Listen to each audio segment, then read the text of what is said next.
What's happening, guys? Welcome back to the channel. Just want to talk about business because it's my favorite thing to talk about, specifically my 8-step guide to starting and getting a business to 5 or 10,000. I love talking about business. I genuinely think more men should start businesses. I'm truly passionate about this because when I went into business, it's when everything in my life improved. I'm not saying business is easy and just smooth sailing, but there's so many more positives to starting and building a business than just working a dead-end job where your boss just doesn't appreciate you.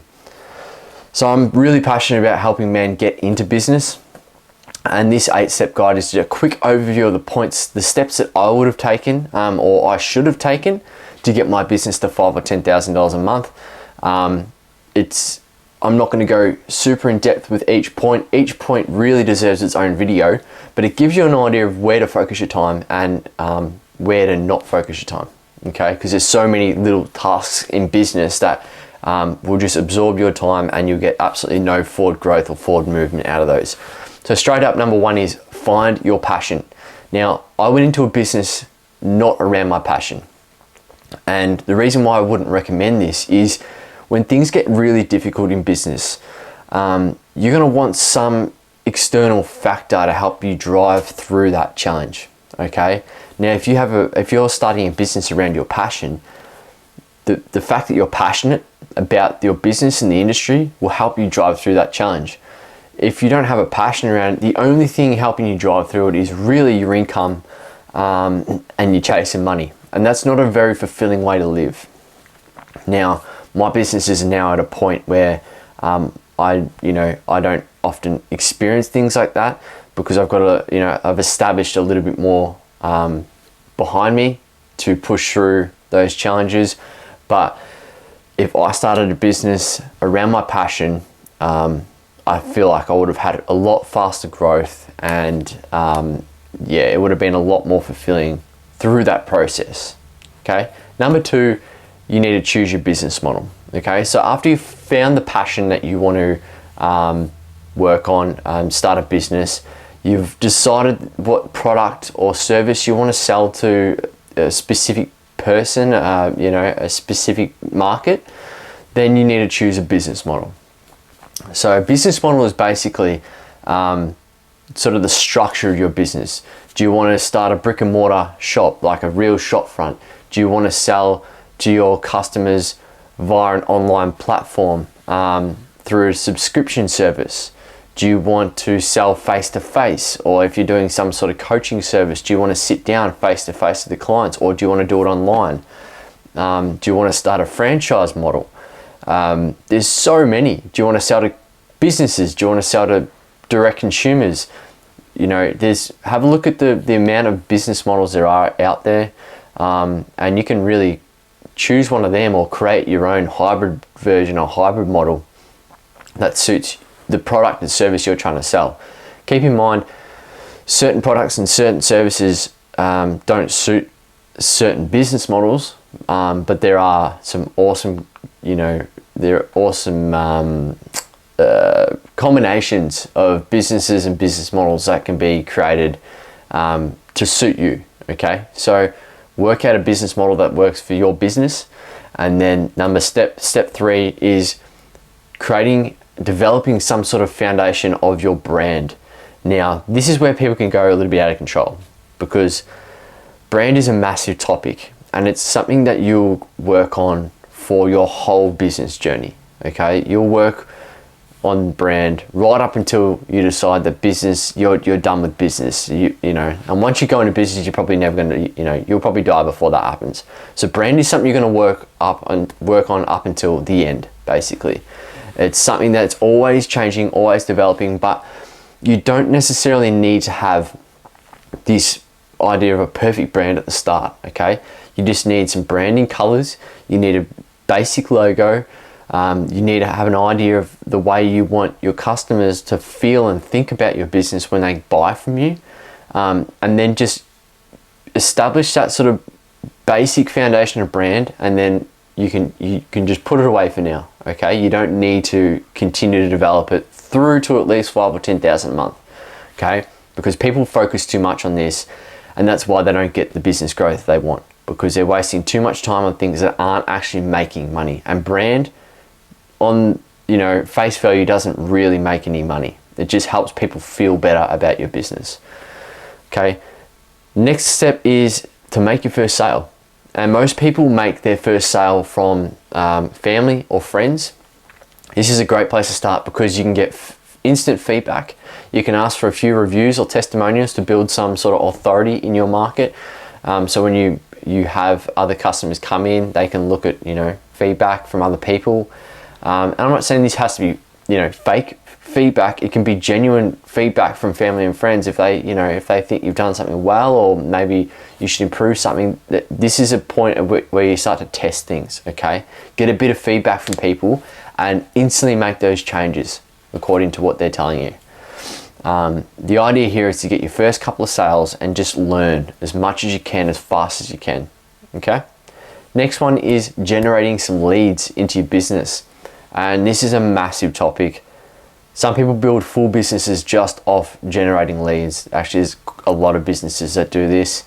Lead generation is an art form, okay? And it all depends on your ability to speak to your market, the audience that you've decided that you want to sell to.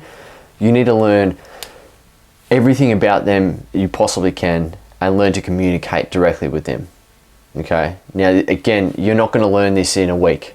This is going to take months or years to perfect. But start with building an audience, I would say, on a free platform, whether that's Instagram, Facebook, YouTube, Google, whatever it is. Start to build an audience through content to give yourself some authority in your area. And then you'll have an audience of warm people. And when I say warm, I mean people that are willing to buy from you. And then you can potentially pitch a service or a product, and they're more likely to sell. Okay, there's a little bit more to it than that, but at a basic level, that's how it works. Okay, you need to build authority. So when people see you, they look at you as the person to come to, the person to ask advice, right? Which means then they're a warm buyer. Then you can potentially pitch them your product, service, and they're a high chance will buy from you. Next one is you need to make sure your customer service is 10 out of 10. This is where most businesses fall down because too many people are focusing on the front end dollar rather than thinking of the back end dollar, okay? And what I mean by that is you pay advertising to get a customer into your business, okay? If you don't do everything you can to maintain that customer, they'll go find another business to work with next time.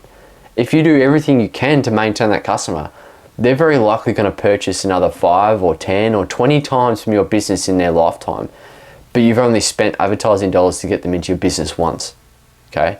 This is the most powerful strategy for business growth and exponential growth, because you only have to spend advertising dollars up front, or whatever your top of funnel strategy is to bring a customer into your business. You only have to do that one time.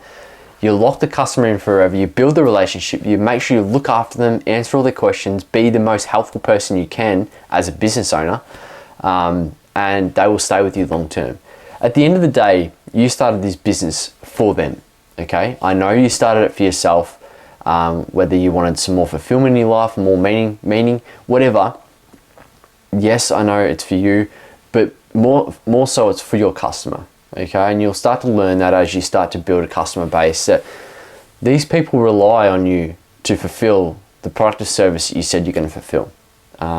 If you don't back it up with customer service, you're letting them down, and you're not going to be in business very long, because business is all about relationship building and just having really sharp customer service skills. Okay, that's how you maintain customers long term. The next one is improving efficiency in everything that you do. Okay, so this is another big topic, because depending on the type of business that you run, there's so many areas you can look at improving efficiency. Okay, look at the way you're dealing with customers. Look at the way, are you sending automated emails out to keep your customers warm, ready to buy? Are you Have you got some sort of system in place to be pumping out content more frequently? Maybe you look at outsourcing that. Maybe you look at outsourcing your book work.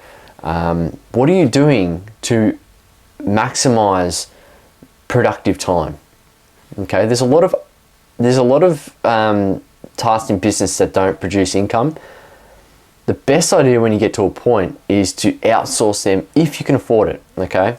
But don't outsource them until you've done them yourself for a period of time, you actually understand how to do it, because then if you outsource it, you don't know if they're doing the right thing or not.